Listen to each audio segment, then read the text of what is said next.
Even before you get out of bed today, your mind was already at work. Maybe you opened your eyes and within seconds thoughts started popping up. What if today goes wrong? I can't fail again. What if nothing ever changes? I'm so tired of all this. Let me ask you something really honest. Have you ever stopped to notice what your mind does in the first 5 minutes of your day? Because a lot of times the day hasn't even started yet, but the battle has already begun. And it's not happening outside, it's happening inside you. The Word of God says in Proverbs 23:7, "For as he thinks in his heart, so is he." That means whatever occupies your mind shapes your identity. It shapes your faith, it shapes your decisions, it even shapes the way you see God. If your thoughts are dominated by fear, you live on high alert. If they're dominated by guilt, you live putting yourself down. If they're dominated by anxiety, you live trying to control things that haven't even happened yet. And here's something you might need to hear today. Thoughts are not facts. They are suggestions. They are interpretations. They are seeds. And every seed you water grows. Your mind is fertile ground. Whatever you feed it flourishes, for good or for evil. Maybe no one sees this war taking place. On the outside, you work, you smile, you reply to messages, you handle your responsibilities. But on the inside, there's a constant inner dialogue. You replay old conversations. You imagine responses you never gave. You create scenarios that might never happen. You prepare for disappointments that don't even exist yet. And it's exhausting. Exhausting to wake up already expecting the worst. Exhausting to interpret silence as rejection. Exhausting to imagine criticism that might never come. But let me tell you something clearly. Not every thought that crosses your mind comes from God. And not every thought deserves to stay. There is an invisible war going on, and the battlefield is your mind. The Bible says in 2 Corinthians 10:5 that we must take every thought captive to make it obedient to Christ. Take captive. That's wartime language. It means capture, interrupt, submit. Because if you don't rule your thoughts, they will rule you. And whoever rules your thoughts influences your decisions, and your decisions shape your destiny. Do you see how serious this is? Maybe you've accepted certain thoughts as part of your personality. I'm just an anxious person. I've always been insecure. That's just who I am. But let me confront that with love. A thought repeated many times doesn't become truth just because it's been repeated. It may simply have been fed for too long. Maybe you learned to expect the worst as a defense mechanism. Maybe you learned to criticize yourself before anyone else does. Maybe you learned to emotionally brace for failure. But living in constant defense mode isn't living in peace. And God didn't call you to just mentally survive. He called you to have a renewed mind. Romans 12:2 says we are transformed by the renewing of our mind. Transformation starts with your thoughts, not with your circumstances, not with external situations. It starts on the inside. Maybe you've been waiting for something outside to change so you can finally feel peace. But often God starts the change from the inside out. Before changing the situation, He strengthens your mind. Before removing the challenge, He adjusts your perspective. Before opening the door, He teaches you to trust. And here's a powerful truth. You don't control the first thought that shows up, but you do control whether it stays. You can't stop a thought from knocking on the door of your mind, but you can decide whether to invite it to move in. If you feed thoughts of fear, fear grows. If you feed thoughts of comparison, insecurity gets stronger. If you feed thoughts of condemnation, guilt takes root. But if you start the day feeding faith, something changes. When the thought says, "You're not going to make it," you respond, "I can do all things through Him who strengthens me." Philippians 4:13. When anxiety whispers, "This is going to go wrong," you declare, "The Lord is my shepherd, I lack nothing." Psalm 23:1. When guilt accuses, "You don't deserve this," you remember, His grace is greater than my mistake. This isn't self-help. This is spiritual warfare. Because from the beginning, the battle starts with a distortion. Did God really say? A doubt, a suggestion, a small twist, and the strategy remains the same today. The enemy doesn't start with something completely absurd. He starts with something plausible. You've tried before. Look how far ahead everyone else is. Maybe you're not that capable. And if those thoughts aren't confronted, they build strongholds. Strongholds are repetitive mental patterns that feel like absolute truths. You stop questioning them. You just accept them. Accept that you'll always be anxious. Accept that you'll never change. accept that you'll always fail. But today something needs to change. Today you need to recognize that a war is happening. And the fact that there's a war doesn't mean you're losing. It means something valuable is being fought over. And your mind is valuable, because from it flow your decisions, from it flow your words, from it flow your reactions, from it flow your attitudes. If the mind is misaligned, everything feels heavy. But when it starts to align with truth, even hard days are faced differently. Maybe you're listening to this and thinking, but I've already tried to control my thoughts and couldn't. And that's exactly the point. This war isn't won by willpower alone. It's won with direction. Colossians 3:2 says, "Set your minds on things above." Setting is an ongoing action. It's choosing. It's redirecting. It's replacing. Because thoughts don't leave just because you tell them to. They are replaced. You replace lies with truth. You replace fear with promises. You replace accusation with identity. And this starts early. Before the news. Before social media. Before outside opinions. You need to hear truth first. Because whatever shapes your first thoughts usually sets the tone for your whole day. Take a deep breath right now. Because what we're doing here isn't just reflecting. We're preparing to reposition your mind before the world tries to shape it. The war exists, but you're not unarmed. And now, I want you to stay with me, because it's not enough to just recognize that a battle is happening in your mind. It's time to learn, in a practical and intentional way, how to position yourself and win it every single day. Now that you recognize a war is happening in your mind, we need to go beyond awareness. Recognizing the battle is important, but strategy is what determines victory. And here's something fundamental. You don't win a war just by reacting. You win by preparing before the attack. Most people try to deal with negative thoughts after they're already emotionally shaken, after anxiety has already taken over, after insecurity has already drained their energy, after fear has already paralyzed their decisions.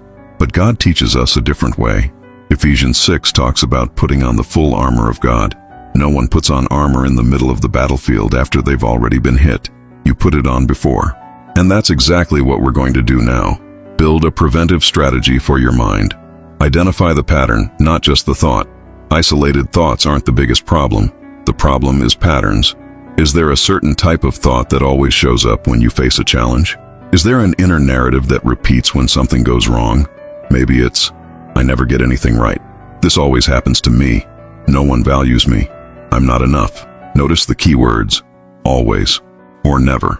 Those words reveal emotional generalizations, not absolute truths. The first step is to identify the pattern. When the thought arises, don't just feel it. Observe it. Ask, is this thought a fact or an interpretation? Is it based on real evidence or anticipated fear? Does it reflect God's truth or my insecurity? You start winning when you start questioning. Interrupt the cycle. Immediately. Thoughts gain strength through repetition. If you let your mind replay the same negative scenario for 10, 20, 30 minutes, your body reacts as if it's already happening. Your heart races, your mood shifts, your energy drops. That's why the interruption needs to be intentional. When you notice the negative thought, do something physical and conscious. Take deep breaths. Change your environment. Declare a verse out loud. Get up and walk for a few minutes. This isn't escape, it's repositioning. As Corinthians 10:5 says, to take every thought captive. Taking captive isn't ignoring, it's interrupting and redirecting. Replace. Don't leave the space empty. Here's a common mistake. People try to not think about something, but the mind doesn't work that way. If I tell you not to think about a blue elephant, what comes to mind? Exactly. That's why the Bible talks so much about meditating on the Word. It's not just about removing the wrong thought. It's about replacing it with the right one. If the thought says, you're going to fail, replace it with, God will perfect that which concerns me. Psalm 138:8. If it says, you're alone, replace it with, I am with you always. Matthew 28:20. If it says, you're not capable, replace it with, my grace is sufficient for you. 2 Corinthians 12:9. Consistent replacement weakens the lie. Guard what you consume. You won't win the battle of the mind if you feed your mind chaos. What do you look at right when you wake up? What do you listen to during the day? What kind of content fills your hours? Constant negative news, comparisons on social media, unproductive arguments. All of that becomes fuel for disordered thoughts. Philippians 4:8 instructs us to think about whatever is true, noble, right, pure, and praiseworthy. That's a mental filter. Not everything that appears in front of you deserves space in your mind. Establish a morning alignment ritual. The first minutes of your day are decisive. Before touching your phone, before replying to messages, before diving into demands, align your mind. It can be something simple, a verse read attentively, a short but sincere prayer, a declaration of faith, 5 minutes of conscious silence with God. It's not about quantity, it's about direction. If you start the day on autopilot, your mind stays vulnerable. But if you start with intentionality, you create emotional stability. Accept that renewal is a process. You don't change years-old mental patterns in a week. Romans 12:2 talks about transformation by the renewing of the mind. Renewal is ongoing. Some days will be lighter, others more challenging. But every time you choose to replace a negative thought with truth, you're strengthening a new mental structure. Neuroscience shows repeated patterns create strong connections. Spiritually, repeated patterns create strongholds, but it works for good too. Repetition of truth creates stability. Don't confuse feeling with direction. You can feel fear and still act in faith. You can feel insecurity and still make firm decisions. Feelings are indicators, not commanders. A renewed mind learns to say, I'm feeling this, but I'm not going to be guided only by it. Jesus in Gethsemane felt deep anguish, but he wasn't guided by the emotion of the moment. He was guided by the Father's will. That's spiritual maturity. Surround yourself with voices that build up. The mental battle isn't won in isolation. Conversations matter. Words matter. If you're surrounded only by critical, pessimistic, or negative voices, your mind absorbs it. But when you expose yourself to words of faith, healthy teaching, and people who remind you who you are in God, something changes. Proverbs 18:21 says, "The tongue has the power of life and death." Choose environments where life is spoken. Now take a deep breath. Do you see how winning the battle of the mind isn't something mystical? It's intentional. It's daily. It's practical. You don't wake up renewed by accident. You position yourself. And here's something that needs to be clear. You don't need to eliminate every negative thought to live in peace. You need to learn not to obey them. In the next part, we'll go deeper into something even more essential: how to heal the emotional roots that feed certain thoughts. Because sometimes the problem isn't just what you think, but what you've lived through. And that's where God starts restoring from the inside out. Up to here, we've talked about identifying thoughts, interrupting cycles, and replacing lies with truth. But now we need to go deeper, because often the thought doesn't come from nowhere. It comes from a root. And if the root isn't dealt with, the pattern always returns. You might even manage to control your mind for a while, but when a specific situation happens, a criticism, a rejection, a silence, a mistake, the same kind of thought comes back strong. Why? Because something deeper is sustaining it. Maybe the root is a childhood experience of rejection. Maybe it's a betrayal you never fully processed. Maybe it's a failure you turned into your identity. It's not just, I failed. It became, I am a failure. Do you see the difference? Events shouldn't define identity, but when they aren't healed, they end up defining it. And here's something important. Recurring thoughts usually reveal unhealed wounds. If you constantly think, I'm not enough, it might be because at some point in your story, you were compared too much. If you think, I'll always be abandoned, maybe there's a memory of abandonment that hasn't been processed.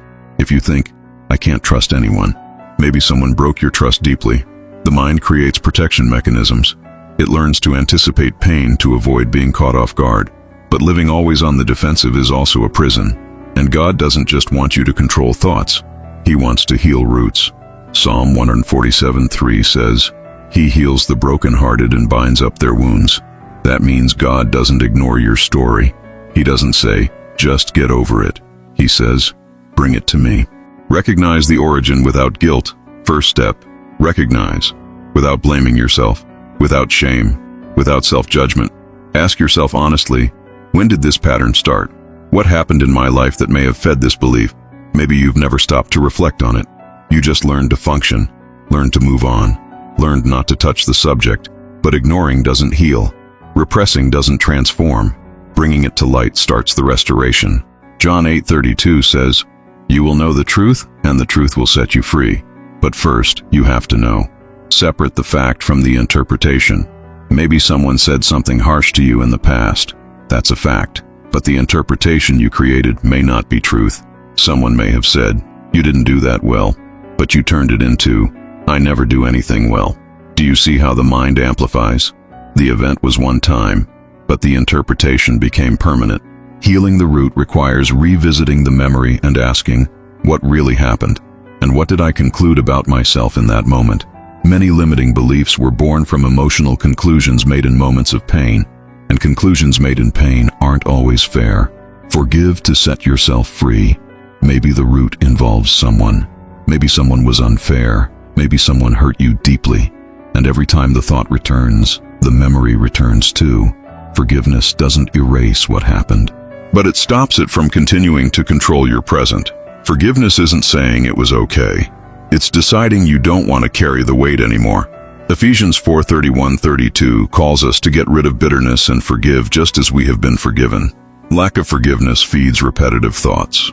The mind constantly revisits what hasn't been resolved. When you release forgiveness, something starts to quiet inside. Reconstruct your identity. Maybe the biggest damage from certain experiences wasn't what happened, but what you came to believe about yourself. I'm not worthy. I'm hard to love. I'm not smart enough. I'll never change. Those statements didn't come from nowhere, but they don't define who you are. Your identity shouldn't be built on painful experiences. It should be built on God's truth. You are loved. You are chosen. You are forgiven. You are empowered. This isn't motivational talk. It's spiritual positioning. When your identity changes, your thoughts start changing too, because thoughts flow from what you believe about yourself. Accept that healing is a process, not an event. Some roots are shallow, others are deep, and deep roots aren't pulled out in a day. But every sincere prayer is a step. Every honest reflection is a step. Every decision not to repeat the same pattern is a step. God works in layers. Sometimes He reveals something you didn't even know still hurt. Not to expose you, but to free you. Don't be afraid to seek support. Spirituality and practical wisdom go hand in hand. Sometimes talking to someone spiritually mature helps. Sometimes counseling is necessary. Sometimes opening your heart to a safe person is part of healing. Proverbs talks about safety in the multitude of counselors. You weren't made to face everything alone. Trade why for what. Instead of just asking, why did this happen to me? Also ask, what can God form in me through this? Romans 8:28 says all things work together for good for those who love God. That doesn't mean everything was good, but it means nothing is wasted. Even painful experiences can become ground for growth. Take a deep breath. Maybe this part touched sensitive areas, but that's exactly where transformation happens. You're not too broken to be restored. You're not too late to start over. And the battle of the mind starts to weaken when the roots start to be healed. In the next part, we'll talk about how to strengthen your mind daily so it doesn't just get healed, but becomes firm, stable, and spiritually resilient. Because it's not enough to remove old roots. New seeds need to be planted. Healing roots is essential, but after healing comes building, because a restored mind needs to become a strengthened mind. It's not enough to just remove old thoughts. A new structure needs to be created. Jesus told a parable about a house built on the rock. Winds came, rains came, storms came. The difference wasn't in the intensity of the storm. It was in the foundation. The storm always comes. Hard days always arrive. Criticism happens. Frustrations appear. Unexpected silences show up. But a strengthened mind doesn't collapse easily. It may feel the impact, but it doesn't lose its structure. And strengthening the mind isn't automatic. It's a daily exercise. Mental discipline is training, not pressure. Strengthening the mind doesn't mean living under constant self-criticism. It means training. Just like a physical muscle needs repetition to gain strength, your mind needs consistency to gain stability. Every day you're training your mind. The question is, training it for what? If you train complaining, it becomes automatic.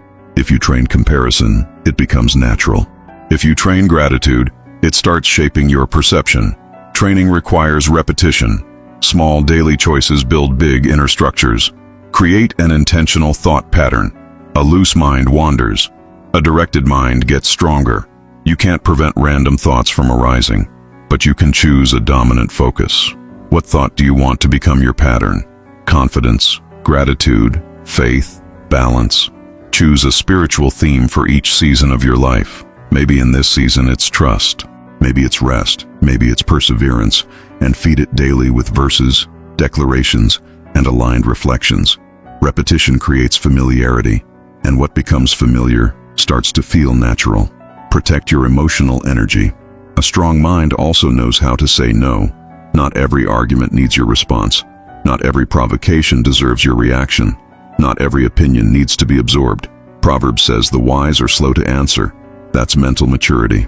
You don't have to react to everything that happens. Strategic silence is strength. Self-control is stability. The more you learn to pause before reacting, the more mastery you develop. Practice gratitude as an antidote to anxiety. An anxious mind focuses on what could go wrong. A grateful mind recognizes what has already gone right. Gratitude doesn't ignore problems. It balances perspective. When you mentally list 3 things you're grateful for every day, something starts to change. You train your mind to see provision, care, and presence. 1 Thessalonians 5:18 instructs us to give thanks in all circumstances, not for all circumstances, but in all. That shifts the focus. Feed your mind with silence. We live in a noisy generation. Constant notifications, constant opinions, constant comparisons. A strong mind learns to value moments of silence. Silence isn't empty. Silence is space. It's in silence that you organize thoughts. It's in silence that you notice emotions. It's in silence that you hear God's direction more clearly. If you never quiet down, your mind never rests. And a tired mind thinks worse. Except that not every day will be the same. Strengthening doesn't mean the absence of hard days. It means that on hard days you don't lose your foundation. There will be days when negative thoughts feel more intense. That doesn't mean regression. It means humanity. What matters isn't never falling. It's not staying down. A resilient mind gets back up faster. Develop healthy inner conversations. You talk to yourself all the time. The question is, how? With accusation? With harshness? With contempt? Or with firmness and grace? You can correct yourself without destroying yourself. You can acknowledge mistakes without attacking your identity. A strengthened mind learns to say, I can get better at this, instead of, I'm terrible. Small changes in how you talk to yourself create big emotional changes. Remember who's in control. In the end, strengthening the mind isn't about assuming absolute control over everything. It's about trusting that God is in control even when you're not. Isaiah 26:3 says, You will keep in perfect peace those whose minds are steadfast, because they trust in you. Peace doesn't come from the absence of problems. It comes from a steadfast purpose. When your mind is anchored in something bigger than circumstances, you gain stability. Strengthening the mind is a commitment. It's not something you do once and forget. It's a lifestyle. You choose daily. What will I feed? What will I ignore? What will I declare? What will I internalize? And the more consistent you become, the more solid you feel. Because a trained mind reacts differently. A strengthened mind interprets differently. An aligned mind lives differently. Stay with me. Because now we're entering the most powerful part of all. How to turn this renewed mind into a life that influences, inspires, and stands firm, even under pressure. It's not just about thinking better. It's about living differently. After everything you've heard so far, there's a question that can no longer be ignored. Who is governing your mind? Because in the end, that's what it's all about. It's not just about stray thoughts. It's not just about passing emotions. It's not just about good days or bad days. It's about government. Every day, something tries to take control of your mind. Fear tries to govern. Anxiety tries to govern. The past tries to govern. People's opinions try to govern. Unresolved experiences try to govern. And when you don't take an intentional stand, anything takes that place. But here's the truth that changes everything. Your mind was created to be governed by truth, not by circumstances. Romans 8:6 says, The mind governed by the flesh is death, but the mind governed by the Spirit is life and peace. Life and peace. Notice it's not just the absence of problems, it's the presence of peace. And peace doesn't mean everything is perfect around you. It means something is firm inside. You are not a slave to your thoughts. Maybe for years you believed you were a hostage to your own mind. I'm just like this. I overthink everything. I've always been anxious. I can't change. But those labels aren't a sentence. They're learned patterns. And patterns can be unlearned. You're not a slave to the thoughts that appear. You're responsible for the responses you give them. And that changes the game completely. Because if you can respond differently, you can live differently. Decision precedes transformation. Many people wait to feel like changing, but transformation starts with decision. You decide, I'm not going to feed this pattern anymore. I'm not going to accept this lie as truth anymore. I'm not going to let the past dictate my future anymore. Decision is an inner milestone. It's the moment you say, starting today, my mind will no longer be ungoverned territory. Joshua declared, as for me and my house, we will serve the Lord. That's positioning. In the same way, you need to declare, as for me and my mind, we will serve the truth. Stability is built in secret. No one sees your mental battles. No one sees when you interrupt a negative thought. No one sees when you choose not to react impulsively. No one sees when you replace fear with prayer. But those invisible decisions build visible strength. Character is formed in secret. Emotional stability, too. What you do when no one is looking shapes who you become when everyone is looking. Your mind influences your whole life. A misaligned mind distorts relationships, decisions, opportunities, self-image, spirituality. But an aligned mind transforms. You react with maturity. You decide with clarity. You love with more lightness. You work with more focus. You live with more peace. It's not an exaggeration to say your quality of life depends directly on the quality of your thoughts. Proverbs 4:23 says, above all else guard your heart, for everything you do flows from it. Guard, protect, watch, because from it flow the springs of life. When the storm comes back, it will remember. You're not seeking mental perfection. You're building mental maturity. There will be hard days. There will be unexpected thoughts. There will be moments of pressure. But now you know. You can identify. You can interrupt. You can replace. You can heal roots. You can strengthen daily. And above all, you can decide who governs your mind. Peace is a result of alignment. Isaiah 26:3 says, God will keep in perfect peace the one whose mind is steadfast in him. Steadfast mind. That doesn't mean an empty mind. It means a directed mind. When your mind is anchored in truth, the storm loses its power to define you. It may shake you, but it doesn't knock you down. Now it's personal. This isn't theory anymore. It's practice. It's what you'll do when you finish reading this. Will you keep letting old thoughts dominate? Or will you take over the government of your mind with intentionality? Maybe today is the day for a silent but powerful decision. A decision no one will see, but that will change everything internally. Take a deep breath. Because peace doesn't start when the world changes. Peace starts when your mind aligns. And when your mind aligns, your life starts reflecting that new structure. You're not doomed to live in constant war. You can live in vigilance, but also in stability. You can face challenges, but with clarity. You can feel emotions, but without being dominated by them. Today you didn't just hear about battle. You learned about positioning. Now the decision is yours. Who will govern your mind?